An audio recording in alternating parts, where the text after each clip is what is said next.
Penguin Random House Audio presents The Penguin Lessons by Tom Michell, read for you by Bill Nighy. Prologue. Had I been told as a child in the 1950s that my life would one day run parallel with that of a penguin, that for a time at least it would be him and me against the world, I would have taken it in my stride.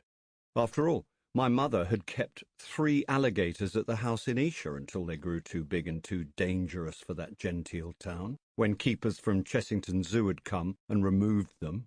She hadn't intended to keep alligators at the house in Esher.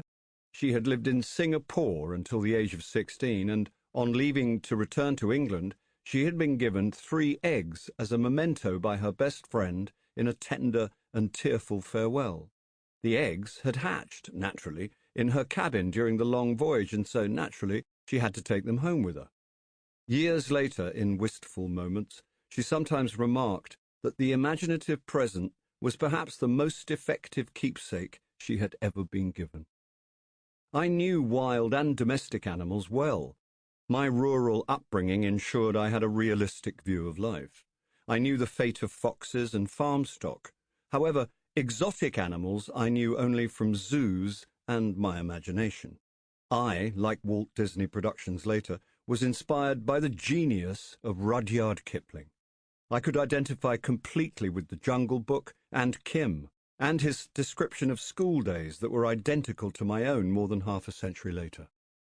It's true, I was brought up with an Edwardian view of the world. My parents had been born in different parts of the empire, and I had grandparents, uncles, aunts, and cousins scattered around the globe. Australia, New Zealand, Canada, South Africa, India, Ceylon, now Sri Lanka, Singapore, Rhodesia, Zimbabwe, Nyasaland, Malawi, and so on. To me, these places seemed almost familiar.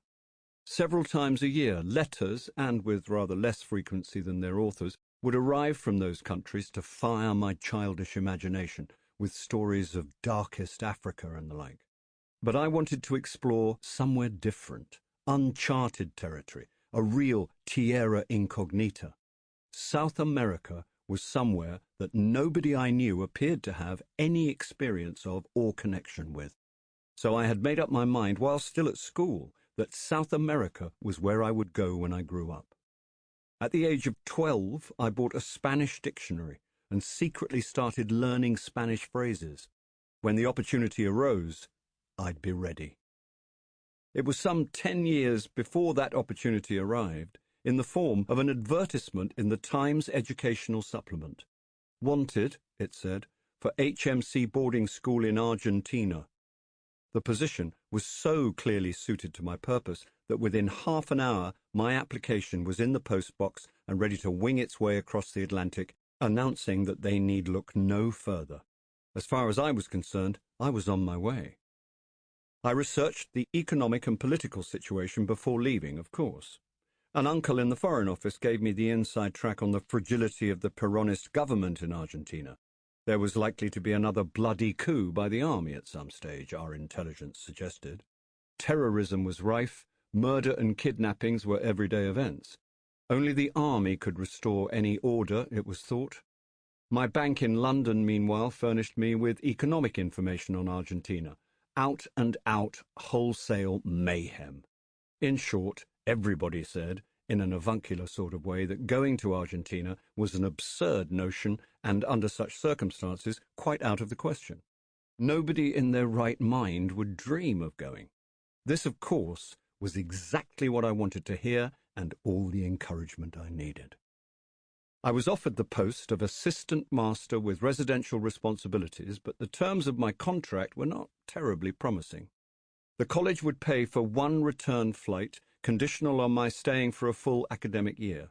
My UK superannuation would be paid, and I would be remunerated in local currency. What that would be worth in terms of buying power locally, the headmaster couldn't say because of the prevailing economic shambles. However, I would be paid in accordance and commensurately with the other teaching staff. While I was resident in the college, food and lodging would be provided. That was it. I made sure I had enough money in the bank to buy a return flight from Buenos Aires in the event of an emergency and my bank arranged with a branch of Banco de Londres y America del Sur in Buenos Aires that I could draw on funds in London should the need arise. But I didn't care about money. I was on my way, about to indulge that spirit of adventure I'd felt as a boy, to embark on a quest to seek my destiny.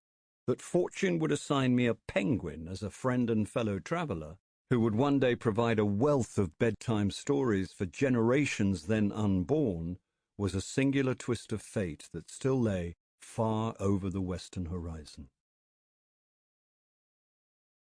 Juan Salvador was a penguin who charmed and delighted everyone who knew him in those dark and dangerous days that saw the collapse of the Peronist government in terrorist outrages and violent revolution as Argentina teetered on the verge of anarchy. It was a time when liberties, opportunities, and attitudes were so completely different from those of today. However, a young traveller like me and the inimitable, indomitable penguin Juan Salvador could, it turned out, be the happiest of companions after I rescued him in dramatic circumstances from deadly seas off the coast of Uruguay. 1. I pick up a penguin, in which one adventure ends and another begins. The seaside resort of Punta del Este can be found at that point on the coast of Uruguay where the great southerly sweep of South America's Atlantic seaboard meets the northern bank of the vast delta of the River Plate, or Rio de la Plata. It lies some 60 miles to the east of the capital, Montevideo, and across the mighty river from Buenos Aires, the capital of the Republic of Argentina. In the 1960s and 1970s, Punta del Este was, for the denizens of those two great metropolises, their Nice, Cannes, or Saint-Tropez, the place where the smart set went for summer holidays to escape the city heat, to stay and be seen in luxurious penthouses and apartment blocks facing the sea, and, for all I know, they do so still. The key to one of those apartments had kindly been lent to me by the Bellamys, friends of mine who, because it was midwinter, were not using the apartment themselves. I was in Uruguay following an extraordinary stay in Paraguay and was making my way back to the Argentine via the gargantuan waterfalls of Iguazu and then along the coast. After several weeks of exertions and excitements, I was content to spend a few days relaxing in quiet, out-of-season Punta del Este. I had returned to the apartment late in the afternoon on my last day in order to pack and organize my belongings ready for a very early departure the following morning. My booking for the hydrofoil across the River Plate was for 12 noon, which required that I catch the Colectivo, the local bus, from Punta del Este to Montevideo at 5:45 in the morning. Colectivos were enthusiastically decorated by their drivers with innumerable diverse adornments and good luck charms, which were supposed to make up for the bald tires, I think.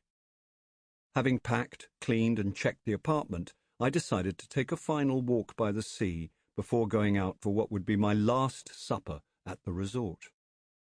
The harbour at Punta del Este, on the western side of the point, was small, sufficient only for a few score fishing boats and pleasure craft, which on that day were rocking gently on their moorings in harmony with the floating pontoons along which owners could walk to reach their dinghies. Although the harbour is well defended against the Atlantic Ocean to the east, there was little protection from the westerly breeze that was blowing that day. The air was full of the cry of gulls, the slap of halyards, and the smell of fish, and this little haven of security basked serenely in the bright winter sunlight. The vibrant colours of the gulls, boats, and houses were shown to their best advantage against the sapphire sea and azure sky. My attention, however, was drawn towards the countless thousands of fish in the cold, crystal-clear water. Swimming in unison, shoals of sprats raced around the harbour, attempting to evade their predators by zigzagging or by dividing and reuniting every few seconds. I was mesmerized by the scintillating waves of light that pulsed across the water like an aurora as the sun reflected off the iridescent bodies of the fish. Next to the rusting, antiquated fuel pumps marked in gallons and housed under a corrugated iron roof, a Sample complete. Ready to continue?